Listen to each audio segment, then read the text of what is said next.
Bonjour.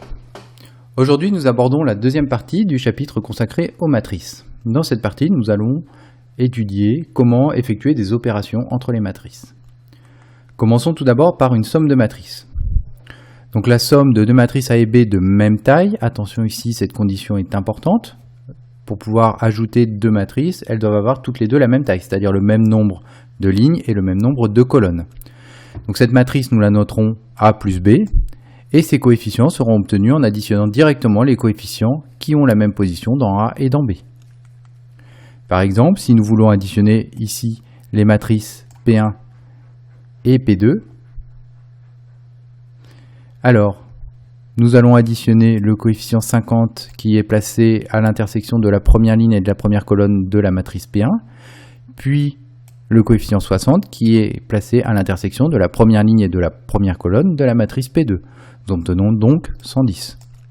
Et ainsi de suite pour les autres coefficients. 40 plus 50, ça nous donne 90. 0 plus 0, bien sûr, ça nous donne 0, etc.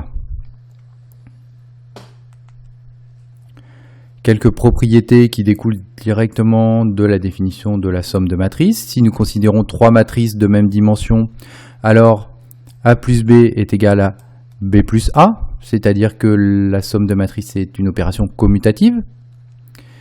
Et A plus B plus C, donc si nous effectuons d'abord la somme A plus B et ensuite nous l'ajoutons à C, nous donnera le même résultat que si nous effectuons la somme B plus C et que nous ajoutons ensuite cette somme à A. Voyons maintenant comment multiplier une matrice par un réel. Si A est une matrice et que K est un nombre réel, le produit de la matrice A par le réel K, c'est la matrice que nous noterons KA, et les coefficients de cette matrice sont obtenus en multipliant tous les coefficients de la matrice A par le réel K.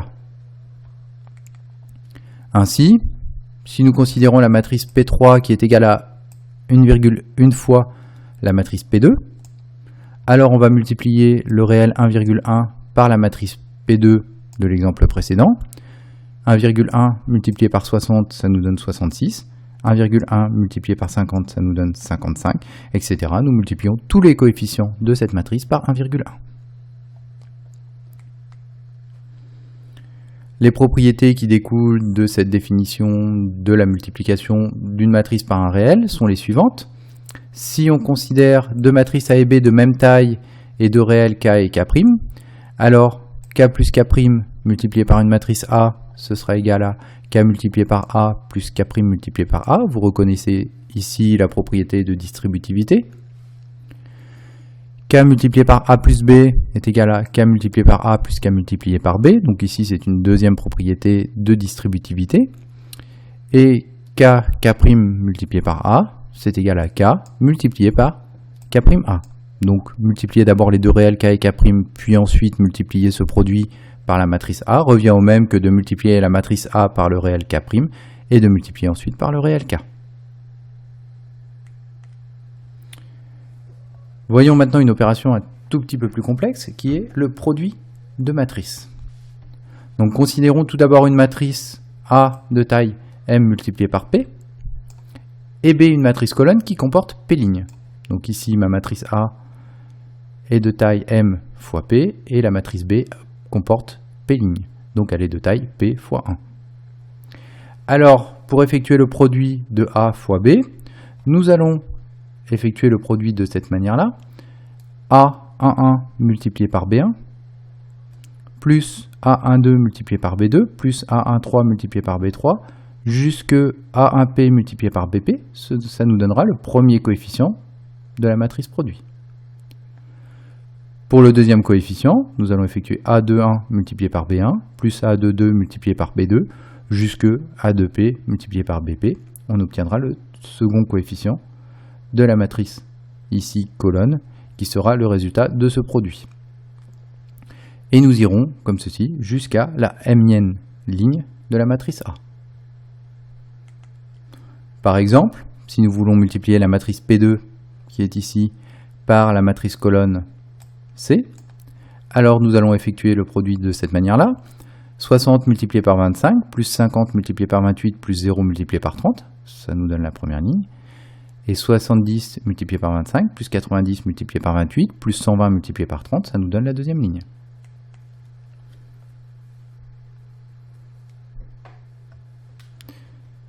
Pour effectuer cette fois-ci le produit d'une matrice A de dimension m fois p par une matrice B de dimension p fois n,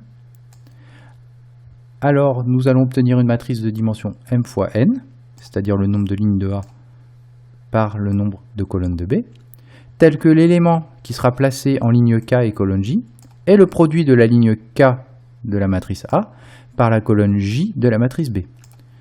C'est-à-dire que pour effectuer le produit de A fois B, nous allons effectuer le produit de la même manière que nous l'avons fait ici pour le produit d'une matrice par une matrice colonne, mais nous allons effectuer chaque ligne par chaque colonne. Et nous obtiendrons donc le coefficient placé en ligne K et colonne J pour le produit de la ligne K par la colonne J de la matrice B.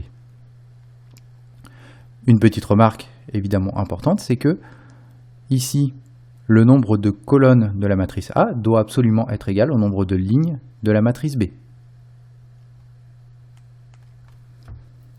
Donc voici un exemple concret pour bien comprendre cette définition. Si je veux effectuer le produit de cette matrice 2 fois 2 par cette matrice 2 fois 3, donc là on a bien le nombre de colonnes de la matrice A qui est 2 et le nombre de lignes de la matrice B qui est 2. Donc nous avons bien le même nombre de colonnes dans la matrice A que de lignes dans la matrice B. Alors nous allons effectuer le produit de cette manière-là. 0,2 multiplié par 60 plus 0,4 multiplié par 70, ça va nous donner le coefficient ici placé en 1,1.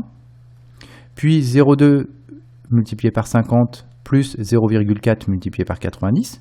Donc là nous sommes sur la première ligne et la deuxième colonne. On obtient donc le coefficient de la première ligne et deuxième colonne. Puis 0,2 multiplié par 0 plus 0,4 multiplié par 120. Nous obtenons cette fois-ci le coefficient de la première ligne et troisième colonne, etc. Et nous effectuons la même chose pour la deuxième ligne.